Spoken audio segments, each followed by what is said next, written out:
So ang nakakagulat, sa panahon ni Bongbong na umupo pa ng 1 taon sa DA, ay gasino lang ang itinaas sa share sa panahon ni Duterte. Umupo ka ba naman, Secretary? 3.8. Upuan mo lang yung budget. Diba?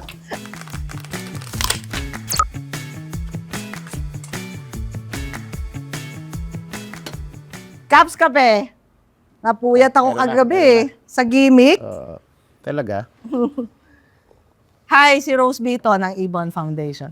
Si Kapaing naman, mula sa Kilusan Magbubukid ng Pilipinas. Natunto ninyo ang aming podcast. Ang kwentong may kwenta. Caps, malapit na ang SONA, no? At iniisip natin, ano na naman kaya ang may ipon na mga pabida, mga pasikat, patsubibo, may ganun bang salita? Patsubibo. Ang pipiliin niya, no? Malamang pipili si BBM ng magagandang datos para mukhang maganda yung ating sitwasyon. Kaya nga sabi natin, yung propaganda ng administrasyon, puro paganda, no? Pero makikita natin, paano niya kaya pipihitin, lalo na sa agrikultura, yung napakabagal o halos stagnant na produksyon ng agrikultura. Isipin nyo, 0.5% lang ang inilago ng agrikultura noong 2022, no, sa pagtatapos ng kanyang unang taon. Tapos 1.2% lang noong 2023. Nag-negative ito ng 1.5 last year noong 2024. At ngayon ang ipinagmamalaki ng administrasyon, meron daw 2.2% growth itong first quarter ng taon. Pero yan ay pagkatapos na negative nga sa sunod-sunod na quarters noong nakaraang taon. Kaya sabi natin, mahirap pihitin ito. Kaya lang, yun nga, katulad ng nasabi natin, nakafocus siya doon sa mga magagandang datos. Yung volume ng production ng palay, bumagsak din, no? Mula 1.5% growth noong 2023, nag-negative ito ng 4.8% noong 2024. Ang biro nga namin sa Ibon ay mas mabilis lumikha o gumawa ng tao ang Pilipinas kesa sa ng pagkain. So dapat hindi ito nakakasabay sa population growth. Hindi pa natin yan maikakaila na merong mga nawawalang trabaho sa agrikultura. Nitong nakaraan, hindi rin maikaila na may 2 million jobs sa agriculture na nawala na. Tapos nung February, March, nitong taon naman, 2025 na, may 1.35 million jobs ang nawala sa agrikultura. Hindi pa yan nababawi. Sabi nila, meron ng gains, no? Pero 500,000 lang ang huling statistics niyan. Sa agriculture trade deficit, nandun pa rin tayo sa $1 billion nitong Mayo. At yung importasyon ng bigas, pinag-uusapan namin ni Kapaeng, record breaker ang Bongbong Marcos administration. 3.9 million noong 2023, million metric tons. Umabot ito sa pinakamataas sa kasaysayan na 4.8 million metric tons na rice imports. At yan ay dahil binabaan niya yung taripa mula sa 35%, ginawa niyang 15%. So ganun kalalim yung problema. Tapos, ano ang ginawa ng Marcos Jr. presidency?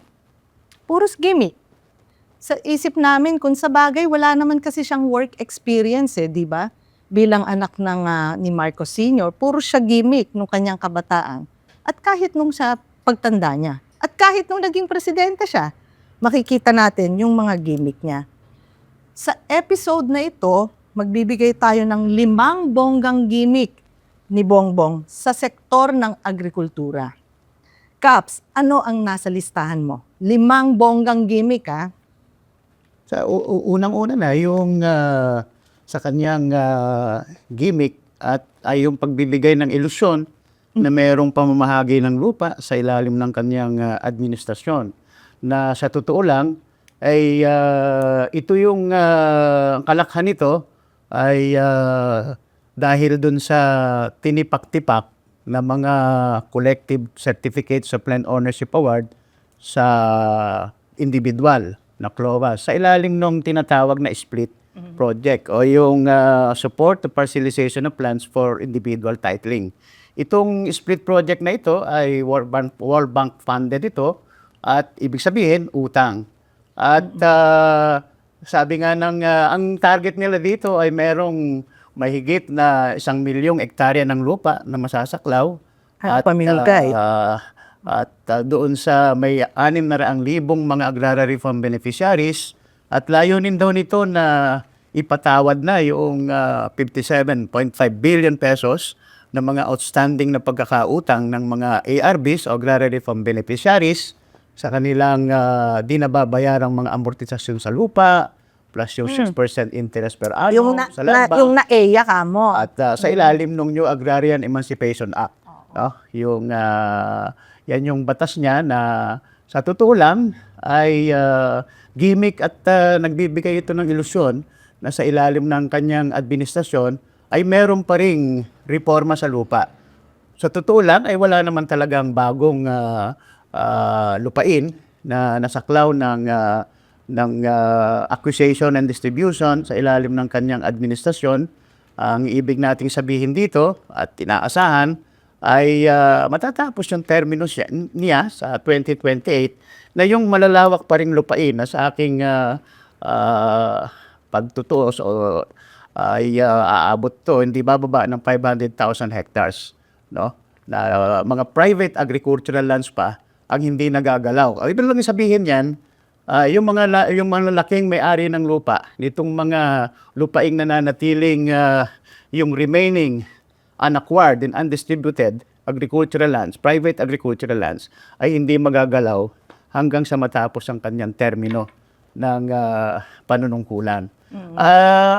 Pinagmamalaki niya na simula Hulyo ng taong 2022 hanggang Enero ng 2025 ay nakapamahagi siya ng 195,000 na mga klobas, no? Individual klobas. Pero sa totoo nito, halos 70% nito o mahigit 132,000 klobas ay mula dun sa tinipak-tipak ng mga mother, tawag niya, mother klobas. No?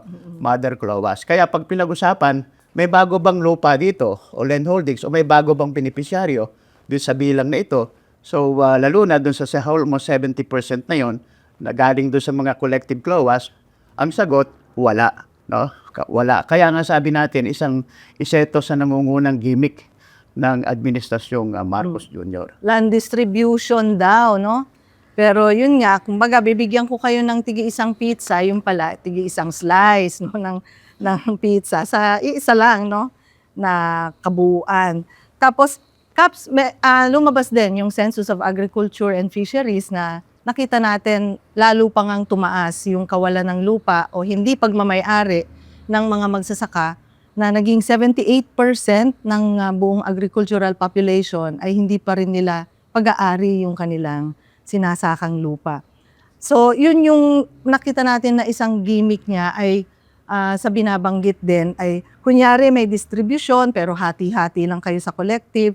Nabanggit niyo parang mga 12% lang ang totoong natapos din mismo nung split ng World Bank.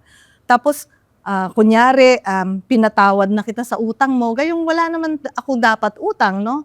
Ayon sa social justice. Pero kunyari lang din pala yung pagpapatawad kasi nabanggit nyo nung nagkwentuhan tayo na ang hindi lang magbabayad ay yung may outstanding. May outstanding. Pero yung hindi may outstanding na utang ay tuloy-tuloy pa rin yung amortisasyon. So, gimmick yun. Gimmick number 1. Dapat ganun kayo mag-isip paano yung pagmumukhain na may land distribution kahit wala. Saka wala siyang talaga intensyon mamahagi ng lupa, no? Libreng pamahagi ng lupa. Kasi kung kahit may pakitang tao siya diyan, dapat nag-certify siya ng isang panukalang batas na magpapawalang bisa doon sa lahat ng pertinenteng probisyon ng mga umiiral na batas at programa sa reforma sa lupa sa ating bansa na tinitigil yung obligasyon ng mga agrarian reform beneficiaries na magbayad ng amortisasyon sa lupa, 6% interest per annum at ng amilyar. No? Pero hindi niya ginawa ito. Hindi niya gagawin yun. At sa aking pagtutuos nga o computation ko, pag pinagsama-sama natin yung mga naipamahagi na kuno na lupa, 4.7 o 4.8 million hectares na sinasabi ng DAR, Department of Agrarian Reform, sa may 2.8 million na mga agrarian reform beneficiaries, pag sinama pa natin yung nananatiling hindi na ipamamahaging lupa yung mga privado na Oo. private Half agricultural a lands, billion. pati yung 1.8 million hectares sa ilalim ng agricultural leasehold system o sistema ng buwisan, lalabas kapwa dun sa sukat ng lupa at bilang ng mga agrarian reform beneficiaries, kahit pa maipatupad yung target nitong split project, hindi tataas yan sa 15%. So, ibig sabihin, 85% o malaking mayorya pa rin ay hindi talaga makikinabang dito sa kanyang pinagmamalaking pagbura o condonation, pagpapatawad ng mga utang sa amortisasyon sa lupa, bayarin ng mga agrarian reform beneficiaries at kahit na yung pinamamahagi nilang POCROM, no? Yung Certificate of Condonation with Release of Mortgage. So, ibig lang sabihin yan, tulad ng lumabas dun sa pinakahuling census nga, the Census of Agriculture and Fisheries, na hindi bababa sa 23% pa rin sa bansa ang umiiral na sistema sa pananakahan o yung tenancy system, no, sa bansa. So, hindi pa rin nababasag talaga yan. At lumalabas ay sa datos ng DAR, 1.2 million pa yung mga magsasaka na nasa ilalim ng sistemang buwisan.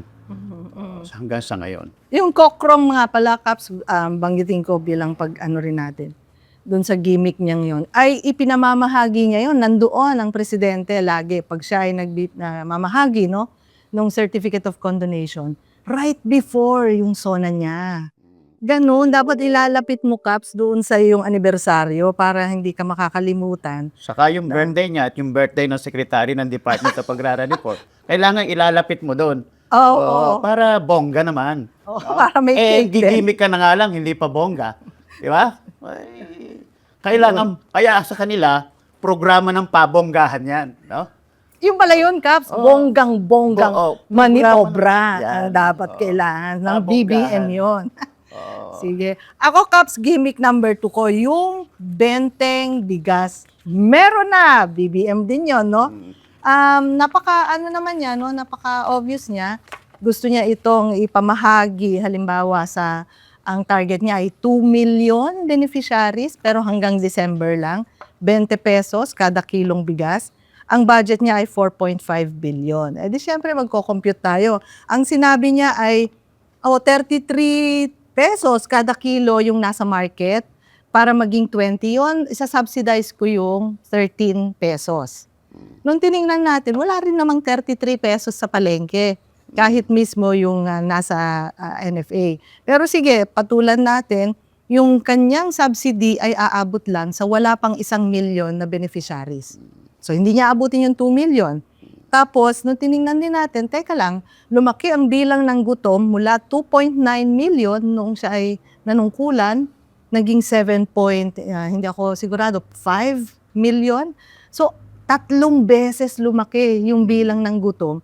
Pero ganun lang din yung kaliit ng kanyang target. So, nakita natin ang limited nun 4.5 billion. Tapos sabi niya, lahat ito para na sa mahirap na tinutukoy ng kanilang administrasyon. 4 million ang nasa 4Ps.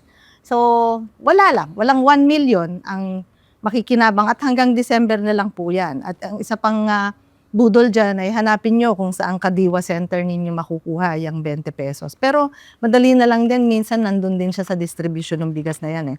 Pero ang punto rito, kahit dun sa listahan nila na sinasabing eto talaga yung mga gutom, parang yung listahan naabot ng 7 million eh. So, 1 million na makikinabang ayon sa budget na 4.5 billion pesos ay parang ang layo doon sa tinutukoy rin naman ng administrasyon na mahirap o gutom. So, ibig sabihin yun, sabi nyo nga, pasikat talaga, no? Pag-gimik lang talaga, no, yung 20 pesos na bigas. Pero pag tinignan natin, Caps, ano ba dapat ang kailangan natin para magkaroon talaga tayo ng murang bigas? Una, wala naman siyang binibigay na substantial at direktang suporta sa mga lokal, no, na magsasaka. Wala rin siyang market support at higit sa lahat, tuloy-tuloy ang patakaran ng importasyon ng bigas. Yun yung parang kabalintunaan. Kasi napag-usapan natin, Caps, yung sabi natin, yung budget niya mismo, no, doon sa production ng palay, kunyari, magkano ba dapat yung ibibigay niya? Kahit nga yun, nababanggit nyo na, mismo nga yung direct support sa mga magsasaka, parang ipinagdamot pa, no? Hindi niya, parang na-veto pa yata yan doon sa budgeting. Tapos pag tiningnan naman natin, wala rin siyang maibigay na suporta sa NFA. Parang NFA magkaroon ng kapangyarihan na bumili sa tamang presyo at maibenta rin yan, no, sa isang mas murang halaga. So kapag ganun tiningnan natin, tapos tingin mo, record breaker ka sa importasyon, wala ka talagang balak na magkaroon ng matagalan na murang bigas para sa mga gutom at sa mga mahihirap. Sabi mo, Caps, pwedeng ibenta ng DA yung NFA buffer stock, di ba? Na pwede ring i-replenish sa pamamagitan ng importasyon. So, nakita nyo, parang binibigay ng NFA, eto 20 pesos na bigas, naubos yung buffer natin. Teka, i-replenish ko, mag-import tayo. At yun pa rin yung nananaig na patakaran. At doon tayo nagsasabi na yun ang pumapatay talaga sa lokal na produksyon. May extension din ang Rice Competitiveness Enhancement Fund na binanggit nyo. Yung RCEP. Opo, na itinaas siya. Yung sabi mo, Caps, na dito nga. Mula sa 10 billion pesos, taon-taon, itinaas sa 30 billion pesos, no? Dahil dun sa amendatory law noong Agricultural Tarification Act. At dun sa 30 billion pesos na yon, 9 billion doon para sa farm equipment and machineries, Oo. 6 billion para sa rice seeds, promotion, distribution. Pero yung 15 billion pesos doon sa 30 billion pesos na para daw sa mga quote-unquote other priority programs, activities, and projects, ang pag-allocate nun nasa poder ng presidente. Kaya ibig natin Depende sabihin, sa- doon sa 30 billion, 15 billion pesos doon, pwede nating tawaging discretionary fund ni President Bongbong Marcos ngayon. No? So, siya mag-allocate nun nasa kanya kapangyarihan. So, pinalaki mo nga yung Rice Competitiveness Enhancement Fund, pero kalahati pala nung pondo na yon ay nasa discretion. Oo, Yung allocation nun, nasa discretion. Discretion, ibig sabihin, nasa trip niya kung Nasa para kanya, saan oo. at kung kailan niya. Kung gusto niyang panibagong gimmick, nasa sa kanya yun. Kung gusto niyang panibagong pabongga na programa, nasa kanya yun.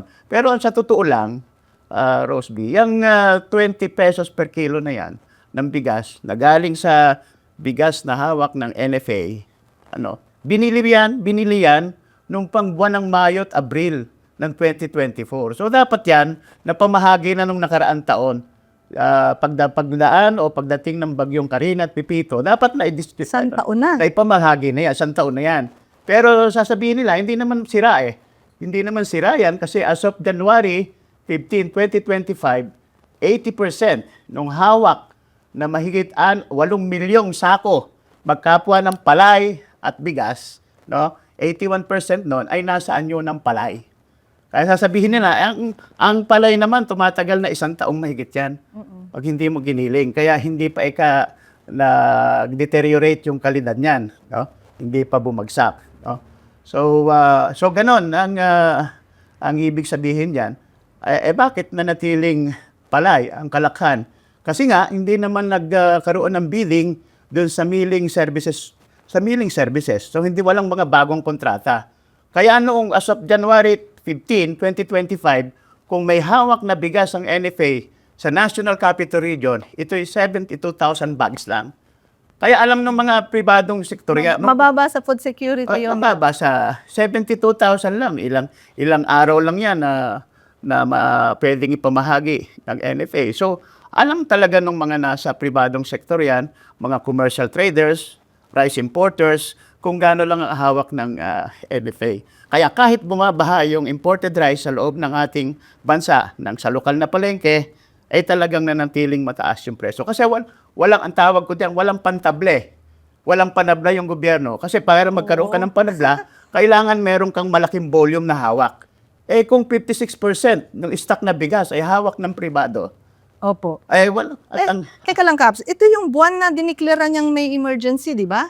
Ito na po ba yun? O, ano yan? Itong February ito na lang. 2025. Pero mas nauna pa dyan, di ba, napilitan silang magtakda ng maximum Oo, yung sa unprecedented price. imported Sa price. imported rice. Oo. Oo.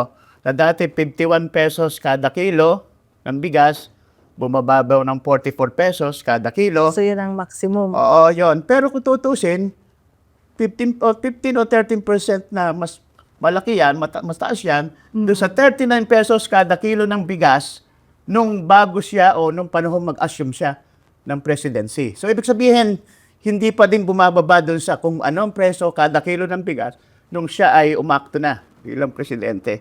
So, hindi naman na ipapaliwanag yan. Kaya talagang dyan pwede nilang sabihin na napababa nila ang presyo ng bigas, pero sa totoo lang, hindi.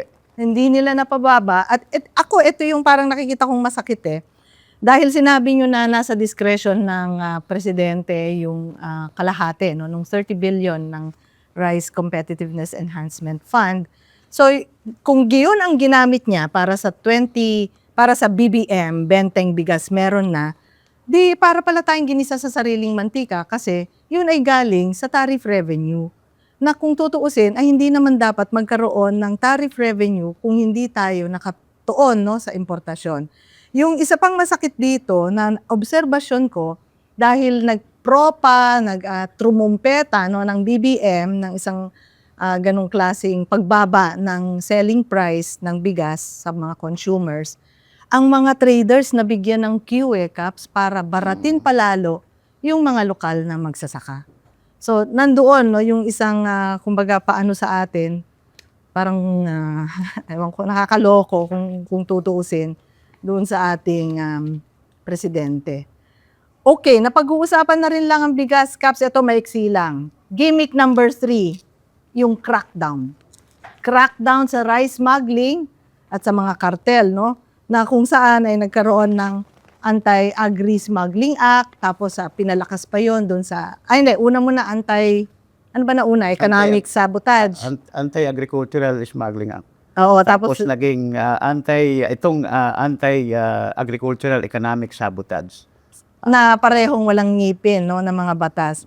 Dahil nakita natin doon sa Senado, merong inimbestigahan di umano na 126 cases ng large-scale smuggling, 22 persons daw of interest, ng mga pinangalanan. Tapos, mismo ang presidente, may mga pinangalanan siyang, mga mailing, corporations, na parang ito yung binibintangan, na mga kartel o mga smugglers. Yung House of Representatives, nagkaroon din ng Quinta Committee para magkaroon ng investigation. Yung Department of Agriculture, 4 sa 10 blacklisted ay kinasuhan. Pero eto ngayon ang gimmick dyan. Wala pa rin pong nakukulong hanggang ngayon. At sabi nga natin, hindi niya pwedeng sabihin, sa Ingles ganito yun, bakit ka humiga dyan sa kama na nasusunog? At ang sagot nasusunog na nung humiga ako. So hindi niya pwedeng sabihin na, nung dumating ako, walang kartel. 'Di ba? Kahit saang produkto, Kaps, hindi niya pwedeng sabihin na, nagkaroon ng kartel ngayon, kaya bigyan niyo naman ako ng pagkakataong panahon para mag-crackdown. Hindi niya pwedeng At sabihin. hindi lang niya sinabi na doon sa nasusunog, tityakin niya na hindi siya mapapasama sa nasusunog. Kaso humiga na So, siya. so ibig sabihin, kailangan na absuelto pa rin siya. So, pero nakakalusot talaga yung malalaking smugglers ng bigas. Di ba? Sa third zona niya, isa doon sa mga binanggit niya, bilang na ang araw ninyo ng mga smugglers. So, ganun ang sinabi niya. Ngayon, hanggang ngayon, wala namang malaking smuggler na prosecute, na parusahan, o nakakulong. Di ba? May mga pakitang taong raid sa mga bodega. Nasa bodega na yun Wala naman doon sa port Di ba? Mahirap mo nang tuntunin na yung patunayang smuggled yung items noon. Hihintayin mo na sa bodega. Di ba? So, and then, doon sa, sabi niya, bilang na ang araw niyong mga smugglers, ang malinaw ngayon, nagbibilang lang siya ng araw na dumadaan. Yung araw niya bilang na. O habang umiikli yung araw niya sa panunungkulan. Ganun ang ibig sabihin. Pero matatapos ang termino ng panunungkulan niya. Walang walang makukulong na malaki na smuggler. Kasi tinaasan nila yung threshold para makwentang maituring na anti-smuggling Anti-Agricultural Economic Sabotage Offense, Oo. kailangan yung masasabat na smuggled rice, kailangan 10 milyon ang halaga nun.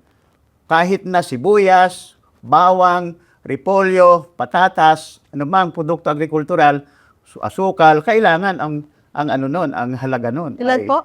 10 million. 10 million. So, hindi bilang dyan yung mga OFW na nag-uwi ng sibuyas nung nakaraan. Pero hinarang pa rin. No? Narang, opo. Oo. So, ibig sabihin, makakalusot talaga. So, yung batas mismo talagang walang walang ngipin. Meron silang sinasabing bodega na ni-raid nila, merong 800 million worth yata ng halaga ng bigas. May picture, di ba? Pero Ay, may picture yon may para picture patunayan mo na yun na smuggled rice ay talagang mahirap, hindi madaling patunayan yon. May panahon nga na merong smuggled rice na nasabat ang customs, nasa possession ng customs sa Zamboanga City. Abo. Nasa possession ng customs. Malaunan nawala yung smuggled rice. Kung nawala yung smuggled rice, nawala yung ebidensya, wala ka nang isasampang kaso kasi nawala ebidensya. Pero sa batas, kahit dito sa batas na ito ng Agriculture Economic Sabotage Act na ito, walang parusa. Halimbawa, customs ka, sa possession mo yung smuggled goods, nawala sa possession mo, walang pananagutan eh. So, walang pananagutan. So, ibig sabihin, ano na nangyari nun? Mismo yung batas pala, walang ganun. O, hindi ba't bago siya umupo bilang sekretary ng Walang DA? red-handedness. Si Bongbong Marcos Jr. May 4,000 metriko tonelada ng asukal. Nasapat oo. dun sa ports ng Batangas. Diba? Wala talagang dokumento yun. Tinahabol. Tapos, na-release. Bakit na-release? Kasi inyabol yung sugar order mula sa Sugar Regulatory Administration sa SRA. So, panahon ni ng Senior Undersecretary ng DA. Bongbong si Lincoln Marcos na po Nalibay. yun. Bongbong Marcos na yun. So, nasa na yun? So, ibig sabihin, wala nang nanagot doon. Kasi napalabas nila. So, ibig palang sabihin nila, kahit magpasok ka ng smuggled goods, agricultural smuggled goods, so, iabol mo yung dokumento, yung legal cover, absuelto na. Wala nang kaso. So, napakabongga pa naman yung yung ceremonial signing nitong Pero naparesign yata. anti-agricultural. Ito ba naparesign din naman yung administrator? Yun na lang yung sacrificial lang. Nakakahiya kasi parang to follow. Okay, Kaya ang hinahabol mo nga ay kung wala kang dokumento, ay bakit naman to follow yung dokumento? Ibig sabihin, may protection ka within, no? Doon mismo sa gobyerno. So, okay. So, isa yun yung gimmick number 3 natin. Hindi natin alam kung ano yung na-crack, no? Sabi, crackdown. Okay, sige. Bahala na kayo mag-isip. Pero lutang talaga yung gimmick na yon. Gimmick number 4, Caps. Meron ng mga development projects. Anong masasabi ng ating kilusang magbubukid dyan? May mga development projects. Pero ito ay sa pangalan ng mga development projects, nangyayari ang land grabbing. Pinalalabas nila yan kasi meron tinatawag silang acceleration ng infrastructure development. Pinagpatuloy lang ni Bongbong Marcos Jr. yan, di ba? So, ilan siya? May 194 o 207 infrastructure projects? 207 as of May. Marami din dyan ay mga malalaking highways, di ba? 68% ay expressways. transport infrastructure. Malalaking expressways yan na hindi naman pwedeng magbilad ng palay ang magsasaka dyan. Hindi. Bawal. Di ba? Subukan nyo. Subukan. Bawal, Caps. Bawal nga bisikleta doon. Yun nga kinasasama ng loob namin eh. So, ibig natin sabihin, nung hindi natatabunan yung mga sakahan, di ba? Ay talagang malaya yung magsasaka doon. Nilagyan ng malalaking highways, di ba? Kaya nung apoy nasa gabinete, sabi ko, Mr. President, hindi po kaya po pwedeng yung mga infrastructure projects hindi natin idinadaan at ibinabagtak sa mga agricultural lands. Ang sumagot si Sunny Dominguez Ano daw? Sabi, hindi raw po pwede na hindi dumaan. Kaya daang libong hektarya kayo yan, dinadaanan ng mga infrastructure projects na yan. So, farm-to-market roads. Anong silbi ng farm-to-market roads kung wala ka naman idadaang agricultural products? Di ba?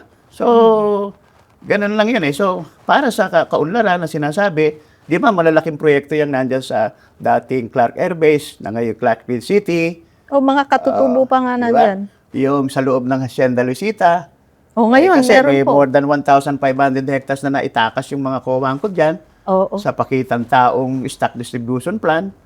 So, ayun ngayon, nagpipista yung mga real estate doon, developer. May mga mixed-use development project dyan, Kap, sa Luisita. So, pati nga yung NJCP, di ba? Meron yung doon sa Lupang Ramos, sa di ba? Dasmariñas, Cavite. Dasmariñas, Cavite. So, talagang sa ngalan ng development, yung mga infrastructure projects na yan man ay real estate, quote-unquote real estate developments o mixed-use na gamit. Ang dinadaanan talaga unang-una niyan, yung reclassification ng mga lupaing agricultural. Agri to non-agri. Oo, to non-agri. Classification or use, ganyan. Kaya nga maraming regions, sa Lunay Central Luzon, saka yung Southern Tagalog regions, nangunguna yan sa mga tinatawag nating land use conversion hotspots. No? Na isa sa panganib lalo, yung seguridad sa pagkain ng mamamayang Pilipino.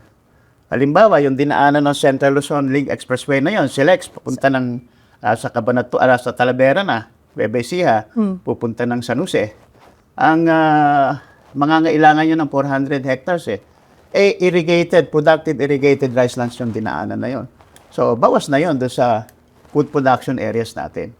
So, Grabe, ganun ang impact niyang ng mga infrastructure projects na yan.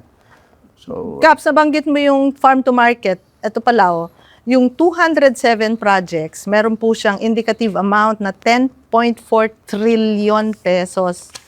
Yan yung BBM, yung Build Better More, no? Na infra. 2% lang dyan sa amount na yan ang agricultural infrastructure. So, ibig sabihin, kung sa BBM infra ay hindi talaga priority yung agriculture. Yung binabanggit nyo na lahat ay dadaan sa agricultural land ng mga DPWH yan, na siyang DPWH. nakakakuha ng malaking tipak ng budget ng pamahalaan. May dagdag ako dyan, Caps. Pinasa ni Bongbong yung Executive Order 18. Ito yung strategic investments in green projects. Ito yung malaking gimmick dyan. Pagbabanggain yung ating pangangailangan para sa pagharap sa climate change, kasi green sa environmental projects, pagbabanggain yon doon sa natural resources at pangangailangan ng mga magsasaka ng ganung rekurso, lupa man yan o kung anong mga pananim. No? At dahil dyan sa executive order na yan, ay papayagan niya ang 99-year foreign lease ng mga lupang yan na hindi naman interesado kadalasan sa agrikultura. Pero kung titingnan natin yung binabanggit niyo na itong mga lupang yan, itinabi na yan, no? Malalaking lupain, parang may 40,000 hectares na. 40,000 hectares. Itinabi na para sa mga oligarchs natin sa tinatawag na land banking. Kaps, baka pwede nating maiksing maipaliwanag paano ba sila kumikita sa land banking ng pagtatabi ng mga lupa. Nakaramihan ay agricultural land din. Unang-unang sinisipat ng mga prospective na mga land bankers diyan. Yung mga exempted lands sa coverage ng ARRA reform programs. Agricultural pa rin, pag nabili nila sa halagang agricultural, yung halaga ng agricultural land, sa kanila ipare-reclassify. So, tataas nga naman ang value nun. Pag na-reclassify mo sa residential, commercial, o industrial lands. Ganon yan. Kung hindi man, kung residential, ganon muna, and then, saka ililipat sa ibang classification. So, hindi naman nila kaagad, dinidevelop lahat yan eh. So, kaya nangyayari, may malaking bahagi ng kanilang nakukuha na lupain ay binabangko nila. So, isang tawag yan, land speculation, no? For prospective business na layunin. So, ganon. Ang dyan ay bakit nangyayari ito? Bakit nagpapatuloy ito? Di ba?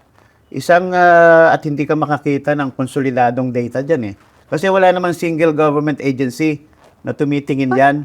Parang meron po yung dating attached agency ng Public-Private Partnership Center. Pero yung lahat ng tinuro ko kasi malapit lang dito sa yung lahat ng papasok na doon, Na halimbawa, LGU, yung City Municipal Council, pag naglalabas ng ordinansa na nagre-reclassify, Na-reclassify pwedeng mayroong datos doon, o impormasyon. Yung SADAR, lahat ng application for land use conversion. Pero hindi nga, ano yun hindi siya buo hindi siya consolidated. Oo.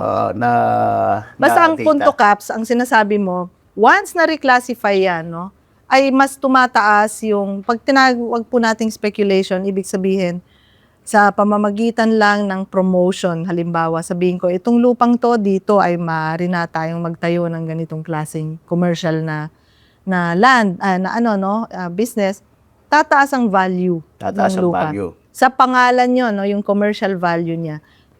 Hindi man matuloy ang pagtataas ng commercial building dyan, ay nangangahulugan, next time na may interest ka sa lupang yan, ganito na yung value niya. At mabilis po tumaas yung land values dahil lang sa pagsusubi nung kanilang properties na hindi naman sa kanila nung umpisa at doon tumataas yung presyo. Kaya hindi tayo magtataka sa mga susunod na mga taon. Dadami mga lungsod. Ayan na naman Sa yung mga city probinsya. natin na walang mayor, Caps. Na May walang, mayor nga, mga oligarkong Oligarko. Kaya makikita natin yung mga oligarko, yung malalaking burgesa kumpador, pag sila din ang malakihang nag-land banking, di ba? Land speculation. Matatawag ba silang malalaking bagong tipo? Na Panginoong may lupa? bagong tipo na talaga. Okay. Kasi So, na ibig po sabihin, nag-ano na yung kanilang katangiang makauri na malalaking burgesa kumpador, Oo. malaking Panginoong may lupa. Hindi na na sa bagong rent, tipo. hindi upa ang kanilang Hindi, appropriation. Actually, parang may pagkaparasitic na nga po kung speculation ang ginagamit. Caps, idagdag ko dyan sa gimmick na yan. Ang isang gimmick ng administrasyon, yung renewable energy. ayan. So, sabi niya, dapat renewable energy tayo. At pinagbabangga niya yung pag-unlad daw ng nakararami, lalo na magkaroon tayo ng energy security mula sa mga kagubatan, mula sa tubig, at maski sa minahan Kasi yung mga batteries pala na electric vehicle ay makukuha rin yung kanilang mineral mula sa minahan. Babangga yan para sa energy sa interes ng magsasaka. At lumalabas dito na maraming mga lupain, halimbawa yung mayroong 3,500 hectare na Terra Solar Project, ay ito ay gagawin sa Bulacan at Nueva Ecija. O di kaya naman yan sa Nueva Ecija, sa Gapan. yun, Sa Piñaranda. malaki po 3,500 hectare. Iba pa yung sa isla ng Negros, di ba? Opo, meron din sa Negros, meron din sa Pagudpud, sa mga naman yan. So, parang kadalasan... Iba pa yung floating solar projects. iba pa yung sa mga mangingisda naman. Kadalasan sasabihin, eto, masyado kayong makasarili, mga magsasaka. Kung ayaw nyo to, samantalang maraming makikinabang. Pero nakita namin na ang mga makikinabang ay ito po, yung Lopez Group, yung Aboitiz, yung Ayala Corporation, sa energy projects. Tapos, meron din ang Villar na yung Kratos RES Incorporated. Sa Pangilinan, yung Empower, EEI Energy Solution, sa Yuchenko Group of Companies, Shell Energy Philippines, syempre. At yung sa Megawide, mga Caps, ito na yung mga nag-land banking Yung Citicore Energy Solution ng Megawide. At sa panghuli, yung sa mga konsunhi, yung Solar Powered Agri-Rural Communities Corporation. Galing ng gimmick, di ba? Sasabihin mo, pag-unlad, pero land grabbing ang nangyayari. Gimmick ka na lang, hindi ka pa magpapakahusay. Nabubuking agad natin dito lang sa podcast, Ano ba yan? May podcast tayo. Oo, nabubuking sila. Dito natin. Kaya hinay-hinay lang sila, mag-iingat sila. At nandito lang tayo. Okay. Ngayon, Caps, pang-5. Ito, actually po, pwede naming habaan to mga 2 oras kami magkwentuhan. Pero hanggang 5 lang, sabi sige, nung ikaw aming magsimula, director. Na, ayun nga. Sige. Ang pang-5, nagsimula tayo sa pagpapakita ng krisis. Pabagsak yung produksyon. Alalaki lang yung importasyon. Wala ng trabaho, nawawala sa agrikultura. Pero, Caps, bloated yung agricultural budget. Sa nakita namin, wala dito sa datos ko. Hindi. Mga 30%. Baka nadukot ng Malacanang. Ito, memorize ko. 30% sa kwentahan natin ang itinaas ng budget sa unang buong taon ng administrasyon.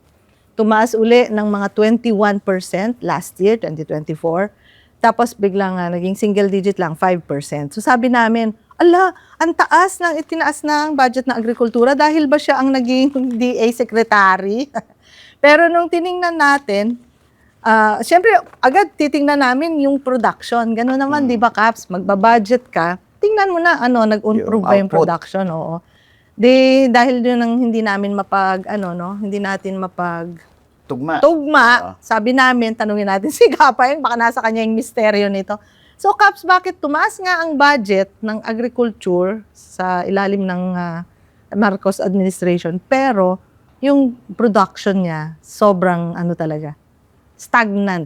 Or negative Na negative 19 last million year. metric tons, umagat yata sa panahon, Oo. 20 million metric tons, nabalaho na doon. No? Hindi na makaahon. Kasi para maabot natin yung self-sufficiency level natin sa produksyon ng bigas na pangunahing pagkain butil sa bansa, kailangan ka 24 to 25 million metric tons eh. So mga 14 to 15 million metric tons ng bigas. No? Kailangan 24 to 25 million metric tons ng palay. So ganon, para ma-meet natin. Nabalaho na sa 20, bumaba pa sa 19, hindi na makaahon. Ngayon, ang tanong, bakit nga? Dahil ang tinitingnan ng KMP dyan, Kilusang Bukid ng Pilipinas, from 2019 to 2024, limbawa na, doon sa budget ng National Rice Program, cumulative, kalakkan doon, malaki doon, 733 billion, nakalaan doon sa tinatawag nilang production support. Okay? Doon naman sa pondo ng Rice Competitiveness Enhancement Fund, pati na yun doon sa RCEP, na 10 billion nung una, ngayon 30, wag pa natin kwenta yung 30 Yung billion makinarya ngayon. doon. Oo, tapos na 10 billion, kalahati doon, 5 billion ay sa farm equipment and machineries. Wala ka agad, hindi mo makikita yung output ka agad doon eh. Kasi farm equipment and machineries yun eh. At doon sa excess nung rice tariff collection, nandun, meron siyang Rice Farmers Financial Assistance. Ito yung 5,000 piso kada isang magkasaka na ang sukat ng lupa niya na tinatanim at pinag-aanihan ng palay ay hindi higit sa 2 hektarya. Ganon. So, tinuos namin, cumulative, lumalabas since 2019 to end hanggang 2024, mga 75 billion. So, ibig sabihin, pag sinagsama natin yung pondo sa National Rice Program at saka yung RCEP, pati na excess doon sa rice tariff collection, almost 150 billion pesos. Bakit hindi umangat? Di ba? Hindi umangat eh. So, pwedeng isang sabihin, wala naman kasing malaking budget para sa direct production subsidy. Yun yung isa, no? And then, hindi rin naman lumaki yung harvested area natin for palay production, no? Average. So, Limit. may 1 million pa rin hektaryang mahigit na nananatiling unirrigated. So, yung yield per hectare natin, hindi naman umangat sa 5 tons o 6 tons per hectare. So, kaya, eto, may budget ka, lumalaki, pero kumpara sa mga nakaraang rehimen o administrasyon, pwedeng mas maliit pa yan, yung share niya. So, ibig sabihin, may budget ka na malaki, combined na 150 billion pesos since 2019, di sakop ni Duterte yon, di ba? Hanggang itong panahon ni Bongbong Marcos, hindi umangat yung produksyon. Iba pa yung bumabaha yung imported rice, dumadating 572,000 metric tons noong 2024, October, di ba, bagsak lalo yung farm gate price ng palay. Ngayon nga, magkano ngayon? 7 piso, 10 piso, 12 pesos. So, ganun, no? Ang presyo. Mataas yung buying price ng NFA, anong say-say no, kung di ka naman namimili. Mataas yung buying price mo, parang meron kang karatula, magbenta po kayo rito, pupunta kayong magsasaka, hindi naman bibilhin yung palay mo. May highway na, hindi na siya makatawid doon sa... Di ba, kaya nga yung sa mga magsasaka sa Bulacan, Malolos ba yun? Nangako na bibilhin ng NFA, hindi naman binili, di nag-rice, ano yung tawag doon? Rice rescue ba tayo? Oo. So, yun eh. So farmer ba't ka to pa magdadala farmer ng palay mo sa NFA kung hindi naman bibilhin? So, ibig sabihin, malaking papaliwanag nila dyan. May malaking budget ka na nakalaan sa produksyon ng palay at bigas sa bansa, pero hindi naman umagat ang produksyon mo. Lumaki ang imported rice mo, pero hindi naman bumaba ang presyo ng bigas sa palengke. Di ba ang daming papaliwanag? Pero Kap, sabi mo, yung yatang nakaraang episode natin, ay sa budget ng agriculture, ng DA, ay meron ding malaking alokasyon sa emergency sa farmers assistance. Yung Rice Farmers Financial Assistance. Oo, na maaaring sabihin ng administrasyon, ay naghahanap ka kapaeng ng direktang suporta. Ayan na yung Rice Farmers Assistance at malaki ang nilaki ng budget na yun. Malaki nilaki. Anong tingin doon ng KMP? May gano'n, 5,000? Magkano po yun? 2,000? Nakuha tayo mismo sa sa ground Oo. na mamamahagi ng binhi ng palay, no? Ipamamahagi yung binhi, nakatanim na yung magsasaka. Saan ba gagamitin yung binhi? Di ba? So, mamamahagi ng farm inputs, fertilizers. Organic pala yung Pero nakapangutang na yung magsasaka para lang makapagsabog ng kanyang abono. Yung cash assistance, Caps, meron siyang Yung cash allocation. assistance na 5,000 per Yun, magsasaka, 5,000. na merong sukat ng lupang tinatanim at pinag-aanihan ng palay na 2 hectares and below, cash yun eh. Cash. Oo. So, ang din yan nadidelay din yan eh.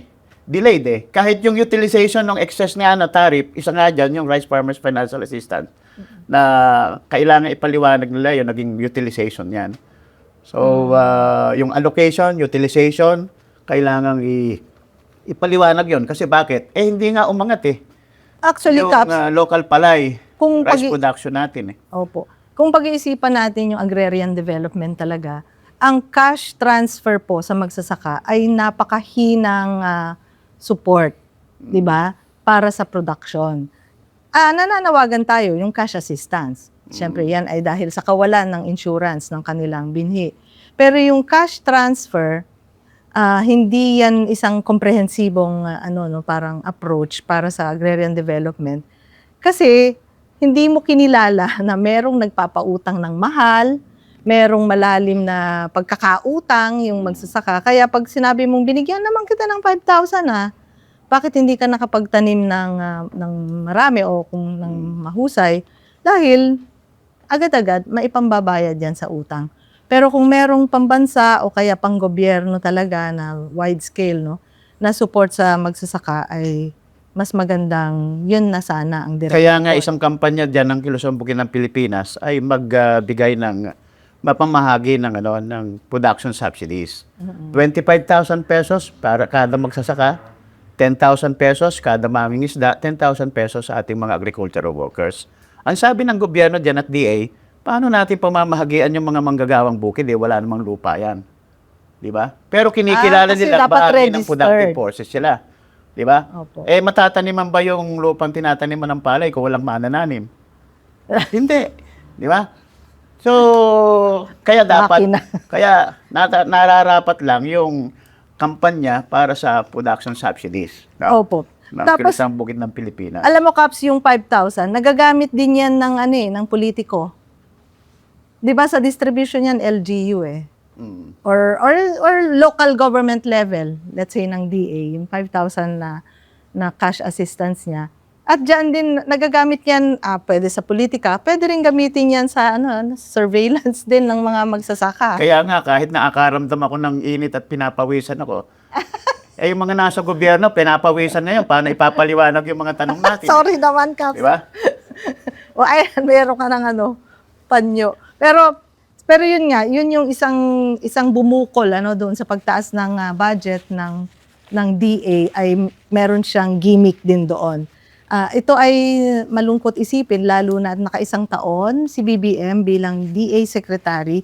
Makikita natin, kanina kinocompute ni Caps sa ilalim ni Arroyo ang taunang budget ng Agriculture and Agrarian Reform sa kabuuan ay 4.7%. Sa panahon ni Noynoy Aquino, sabi ko sana Bambam, ay 4.5%.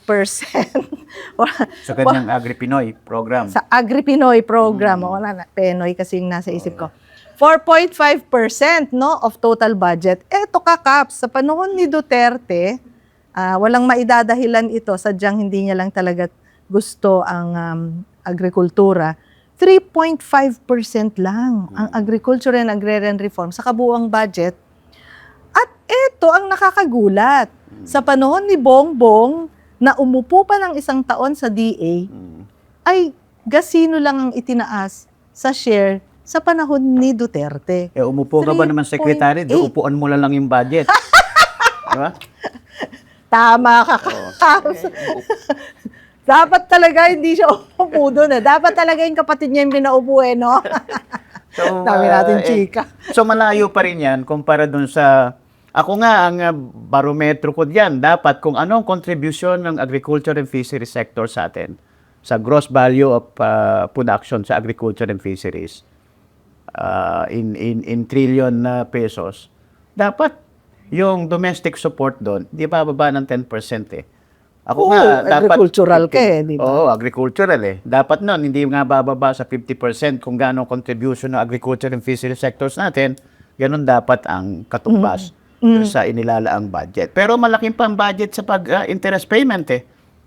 Ngayon, 2025, 848 billion pesos eh. 11.4% yata of budget ay pambayad utang, interest pa lang. Interest pa lang yun, yung 848. Sabi ko nga, kung may sabihin mo na 850 billion pesos, mabibigay mo na yung subsidy hinihingi ng KMP na 25,000 sa magsasaka, 10,000 sa mangingisda, 10,000 sa manggagawang bukid, 350,000 billion pesos pala, 350 billion pesos sa compensation and indemnification, 500 billion. O, hindi 850 billion. Parang katumbas lang halos nung inilaan mo sa pagbabayad ng interest ng utang. Di ba? So, makapakapupudos ka pa ng, ng produkto at halaga. Di ba? So, distorted ang priorities ng... distorted at President talagang Marcos punong-puno Jr. po talaga ng pork Sa barrel budget funds din, no? Naaalala ko yung nagpapasapasahan pa tayo ng papel para lang sa budget, yung 5 billion lang na hinihingi ng mga magsasaka na idagdag sana sa RCEP ay na-veto, hindi niya dinagdag yun.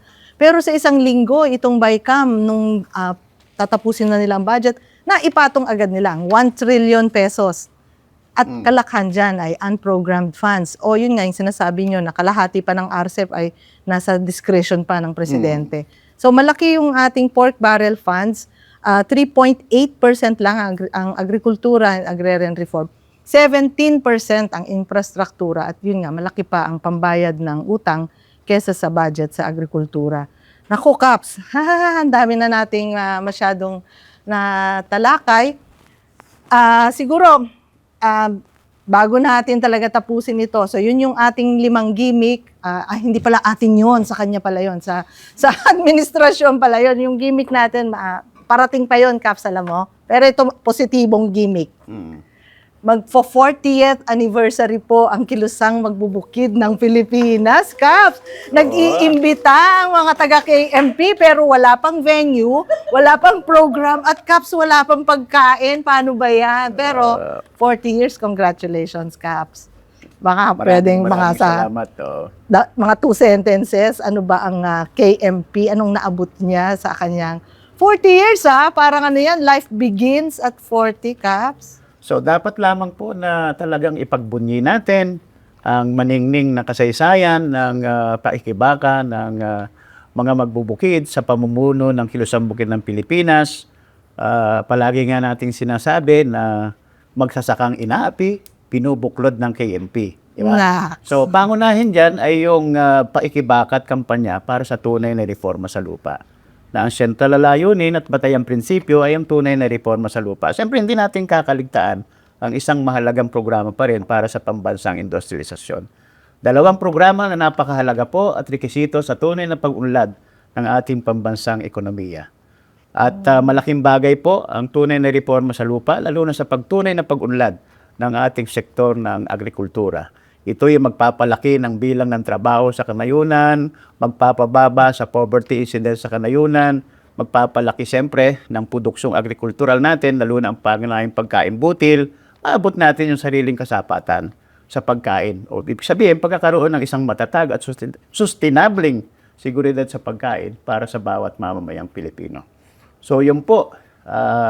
At salubungin wait lang, natin, Caps, at ito ang maglulunsad ng ating pambansang industrialisasyon. Yan. Kasi siya po ang agriculture sector natin, kilalanin natin bilang base at pundasyon ng ating pambansang pag-unlad, ng ating pambansa ekonomiya. Yes, July 24 po ang KMP anniversary at doon din nila ilalabas yung kanilang taunang State of the Peasant Address o SOPA na makikita rin ito sa kanilang website, ang peasantmovementph.com. Ayan, pinodcast ko na. Okay ba yon? O sikreto yon? Ha? Ang description ay nasa link. Baliktad. Baliktad. So anyway, bahala na kayo. Hindi. Kap, so ayun, tapos na ang kwentuhan natin. Pero syempre, hindi pa rin natatapos ang kwento ng ating mga magsasaka at kwento ng ating mga kababayan.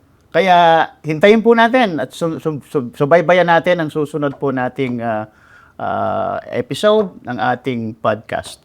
Maraming salamat po sa inyong pakikinig. Ang kwentong may kwenta.